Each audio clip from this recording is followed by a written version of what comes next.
যে কোনো চিপা চাপা দিয়া এই শালা কী করলি এটা ভাই, এত চাপাই নাকি, বাইরে পইরা আছি। আচ্ছা এখানে একটা আমি কথা মনে হলো, একটা কথা বলি যে এইমাত্র দেখছেন এই বাসটা আমার ওভারটেক করলো, আমি কিন্তু ভাই একদম এই দাগের বাইরে, ও কিন্তু একদম আমার বরাবর লাইগা গেল। অনেকে বলেন যে ভাই হাই স্পিডে চালাবেন না, হাই স্পিডে চালালে সমস্যা এই সেই। আমি ভাই স্পিডে থাকলে, এখন হাই স্পিডে থাকলে ও আমার পাইতোই না, আমার পিছন থেকে ওর আশাই লাগতো না, আমি এই ধরনের প্রবলেমে পড়তাম না। এই যে দেখেন চাপ দিয়ে গেল, ও যদি ডানে একটা মোটর দিত আমি কিন্তু বাইরে যেতাম। আমি যদিও জায়গা আছে, কিন্তু অনেক ক্ষেত্রে দেখা যায় পাশে ভাঙ্গা থাকে, পড়ে যায়, অনেক বাইকের দেখা যায় নামাই যায় নিচে, কারণ গাড়ি আপনি যখন ডানে ঘুরবে তখন পিছনে ব্যাক সাইড কিন্তু বামে চাপ দিবে, আমার দিকে চাপ দিবে, তখন কিন্তু আমি বিপদে পড়বো। এই জন্য ভাই হাইওয়েতে একটু ম্যাক্সিমাম একটা স্পিড নিয়ে চালা লাগে। এই জন্য আমি আস্তে চালাচ্ছি দেখে কিন্তু আমি সাইডে আসি।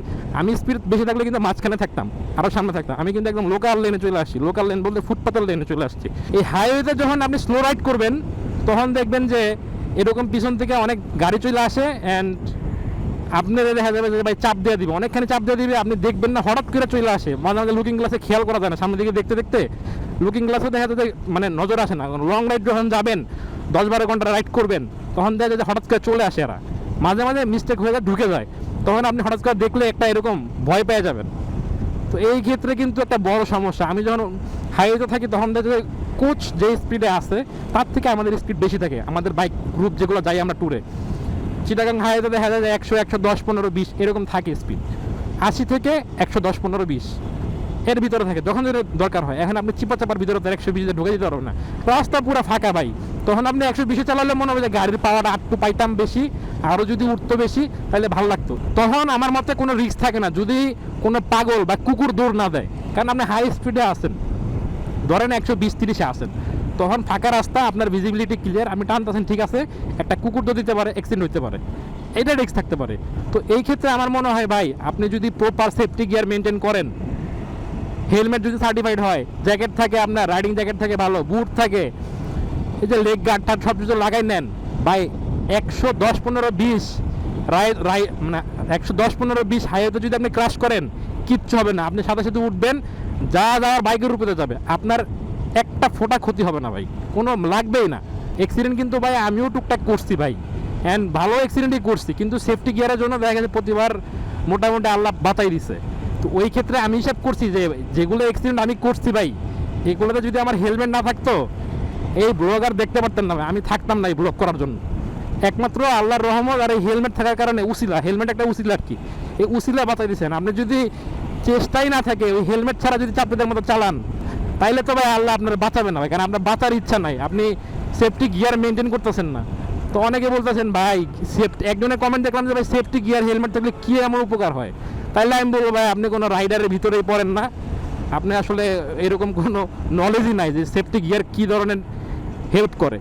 এমনও ভিডিও আমি দেখছি ভাই, বড় বড় ট্রাক হেলমেটের উপর উঠে গেছে, রাইডারের কোনো ক্ষতি হয় নাই, মালবাহী ট্রাক, কিচ্ছু হয় নাই, কিচ্ছু হয় নাই। একটা ট্রাক উঠলে বুঝতেছেন কত লোড থাকে, এটা মাথার উপর উঠে গেছে, হেলমেট ভালো কারণে দেখা যায় কিচ্ছু হয় নাই।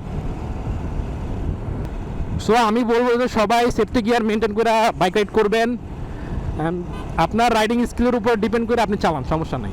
এখন আমাদের ভিতরে অনেক রাইডার আছে যে আমি যতটুকুর ভিতরে আমি ব্রেক জমাতে পারতেছি ওর আরও বেশি জায়গা লাগতেছে, ও আমার পিছনে উঠলে মাঝে মাঝে বলতেছে ভাই আপনি এতটুকুর ভিতরে কেমনে জমান, যদি স্কিড করে আমি কি ভাই এবিএস আছে স্কিড করবে কেন, নন এবিএসও যদি স্কিড করারই থাকে তাও এটা টেকনিক আছে, যেভাবে করলে আপনি ব্রেক করলে স্কিডটার থেকে বাইতে যাবেন।